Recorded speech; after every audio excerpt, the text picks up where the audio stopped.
బెల్లం అయితే గడ్డ గడ్డగా ఉండేదంతా కరిగిపోయింది ఫ్రెండ్స్. ఇప్పుడు మనం కలుపుకున్నాం కదా ఈ ఏలాచి ఎండు కొబ్బరి, ఇది మొత్తం అందులో వేసుకున్నాం.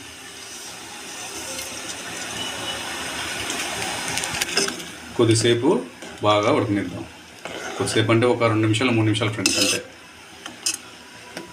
ఫ్రెండ్స్ ఒక 2-3 నిమిషాలు బాగా మరిగించిన తర్వాత దించేసుకొని ఇప్పుడు ఒక డీస్ తీసుకొని ఆ డీస్లోకి మనం పిండి మిల్లి తెచ్చుకున్నాం కదా బియ్య పిండి, అది కొంచెం కొంచెం వేసుకుంటూ అందులో మళ్ళీ ఇది వేసుకుంటూ కలుపుకుంటూ పిండి సరి సమానంగా చూసుకోవాలి. మొత్తం పిండి అయితే వేసుకోకూడదు, ఎంత సరిపోతుందో అంతవరకే మనం వాడుకొని మిగతా పిండి ఎత్తి పెట్టుకొని మళ్ళీ ఇంకో దానికి దేనికైనా వాడుకోవచ్చు. ఇప్పుడు మనకు కావాల్సినంత పిండి వేసుకొని ఇది అందులో పోసుకుందాం. ఆ విధంగా పోసుకుంటూ మళ్ళీ పిండితో కలుపుకుంటూ చూసుకుంటూ